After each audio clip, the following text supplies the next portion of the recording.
শেখ মুজিবকে নিয়ে শোক গাথা শুয়োরের বাচ্চা তোর সাটার হাড্ডি ভেঙে দেবো বাংলাদেশে যেদিন আমি আসবো। আমি সব কয়টা লিস্ট নিয়ে রাখছি। শুয়োরের বাচ্চা সিরাজ শিকদারকে হত্যার বদলা তোকে দেওয়া হবে। শুয়োরের বাচ্চা হারাম, আমার নেতাকে হত্যা করার দায় আপনাকে নিতে হবে। সাটার হাড্ডি ভেঙে দেবো হারামজাদা। আরাবি হাফিজ, এই যে এই চ্যানেল 24 এর যেই উপস্থাপক, এ বাবা মাদেরকে উদ্দেশ্য করে পোস্ট করেছে। সেই পোস্ট আছে আমার কাছে। বাবা মাদেরকে উদ্দেশ্য করে পোস্ট করেছে যে আপনারা আপনাদের সন্তানদের হেলি খেলা দেখে কি মজা পাচ্ছেন? এই আন্দোলনের ভেতরে নাকি অন্য দুষ্কৃতিকারীরা ঢুকে গিয়েছে, এদেরকে দ্রুত সরিয়ে নেন। এরাই তো সেই সুশীল। সেই সুশীলরা আজকে শেখ মুজিবকে নিয়ে করছে। প্রতিটা এই পোস্টের জন্য টাকা পেয়েছে, প্রতিটাকে টাকা পয়সা দেওয়া হয়েছে।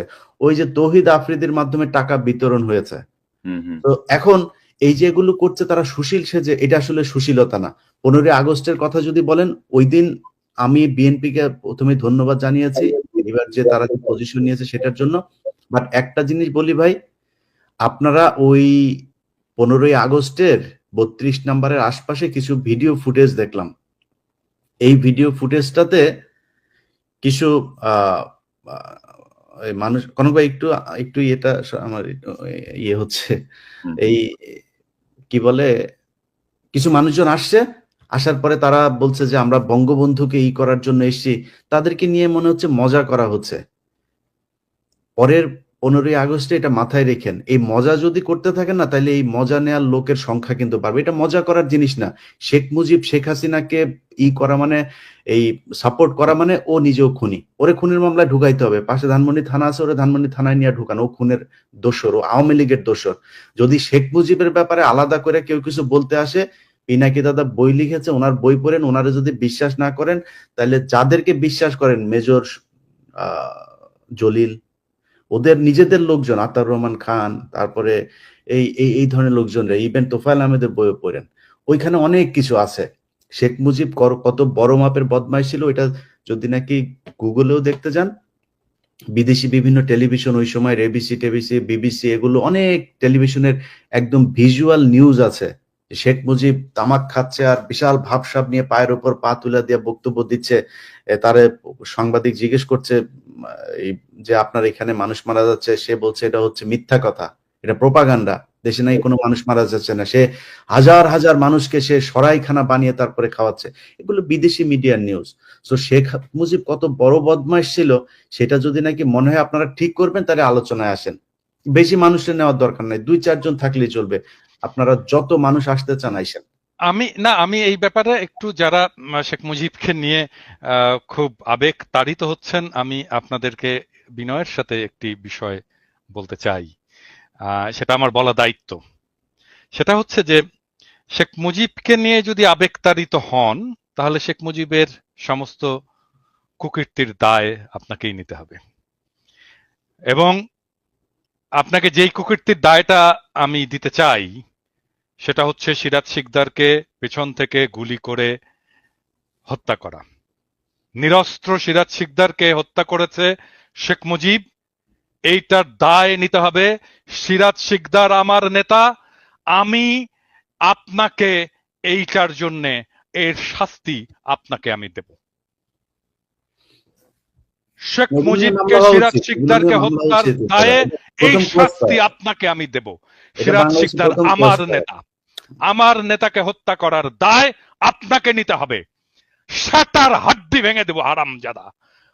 শেখ মুজিবকে নিয়ে শোক গাথা শুয়োরের বাচ্চা তোর সাটার হাড্ডি ভেঙে দেব বাংলাদেশে যেদিন আমি আসবো। আমি সব কয়টা লিস্ট নিয়ে রাখছি। শুয়োরের বাচ্চা সিরাজ শিকদারকে হত্যার বদলা তোকে দেওয়া হবে। শুয়োরের বাচ্চা হারামজাদা। না, তবে দাদা ধরেন এখন একটা নতুন ন্যারেটিভকে সামনে আনা হচ্ছে যে ধরেন হাসিনা পলাতক। আমরা তো আসলে হাসিনা না, কিন্তু শেখ মুজিবের অবদান তো অস্বীকার করা যাবে না। শেখ মুজিবের অবদান আমার নেতাকে হত্যা করছে, সাটার হাড্ডি ভেঙে দেওয়া হবে, সাটার হাড্ডি ভেঙে দেওয়া হবে। তুমি শেখ মুজিবকে যদি দাদা এই জিনিসগুলো নিয়ে দাদা মামলা হওয়া উচিত, আইনগতভাবে তার মরণোত্তর বিচার হওয়া উচিত। এই যে 30,000 জাসদের নেতা কর্মীকে হত্যা করা, তার 15,000 হত্যা করা, তারপরে আমি হচ্ছে জাসদ করি না, আমি তার- জাসদ করি না, আমি জাসদ করি না, আমি তারও কমিউনিস্ট তো ছিলাম। মানুষ। সিরাজ শিকদার আমার নেতা, আমার নেতাকে মারার বদলা আমি নেব, শুয়োরের বাচ্চা তো। এবং তার এটা তো তার বক্তব্যই আছে, সে বলেছে কোথায় আজ সিরাজ শিকদার, তার মানে সে মেরেছে, মেরে বুক ফুলিয়ে তারপরে সংসদে দাঁড়িয়ে বলেছে যে সে খুন করেছে, এই হত্যার সাথে সে জড়িত, এবং সেটা বাংলাদেশের প্রথম ক্রস ফায়ার। অতএব এগুলোর মরণোত্তর বিচার হওয়া উচিত। এবং যারা আজকে এগুলো করছে এরা তো আসলে মানে শেখ মুজিবের জন্য কান্দে না, এদেরকে পয়সা দেওয়া হয়েছে, এর মধ্যে কিছু আসে চামড়া ব্যবসায়ী, পয়সা পিছন দিয়ে হান্দায় দেওয়া হবে ওই সময়, চামড়া ব্যবসায়ী, পয়সা পেছন দিয়ে হান্দায় দেওয়া হবে। এখানে এখানে টাকা দিয়ে সব করতে পারে। ইলিয়াস, এখানে আরেকটা বিষয় আমি যেটা শুনলাম, যে টাকা যেমন আছে, আবার কোন কোন শিল্পী কোন কোন জায়গায় তাদেরকে ব্ল্যাকমেলও করা হচ্ছে। কিন্তু জানেন হাসিনার কিন্তু এটা একটা ভালো অস্ত্র ছিল, যে চরিত্র হনন এবং ব্ল্যাকমেলিং এর বহু কিছু, তো ওই হুমকিও দেয়া হচ্ছে, টাকাও দেয়া হচ্ছে।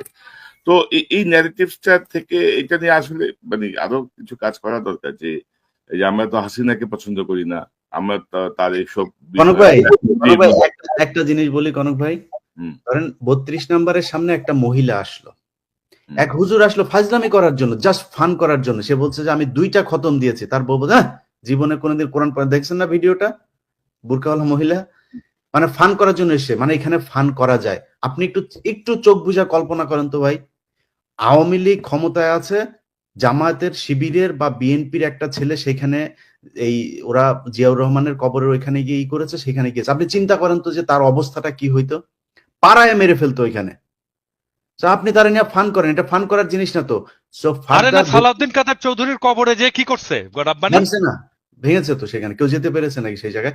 লাশ আমার চোখের সামনে, দাদা আমার চোখের সামনে দেখেছি, এই শহীদ কাদের মোল্লা তার লাশটা যাওয়ার সময় জুতা নিক্ষেপ করেছে তার লাশের গাড়ির উপরে। আমরা তখন গোলাম আজমের গাড়িতেও আমি ওই দিন নিজে জুতা ছিলাম, নিক্ষেপ ওই করেনি? ওনার লাশটার সময় আমি জেল গেটে ছিলাম। তো এই যে কাজগুলো করেছেন এগুলো, এটা তো ওরা এটাই তো আওয়ামী লীগ, এদেরকে দিয়ে সব সম্ভব। আমাদের দক্ষিণ পশ্চিমাঞ্চলে, আমার বাড়ি চুয়াডাঙ্গা, আমার ছোটবেলায় দেখেছি এমন কোনো দিন নাই 2-4টা লাশ আমরা দেখি নাই। আমার ছোট একদম 5-7 বছর বয়সের থেকে আমরা বন্দুক হাতে নেই, আমার ভাই বন্দুক নিয়ে আসতো, ছেলে পেলে সব সামনে যাইতো, এগুলো এই এলাকার খুব স্বাভাবিক ঘটনা ছিল। কারা করেছে এগুলো? রক্ষী বাহিনীর মানে কাউন্টার দেওয়ার জন্য সেই জায়গায় এই জিনিসগুলো আস্তে আস্তে সেগুলো স্প্রেড হয়েছে পুরো দক্ষিণবঙ্গে।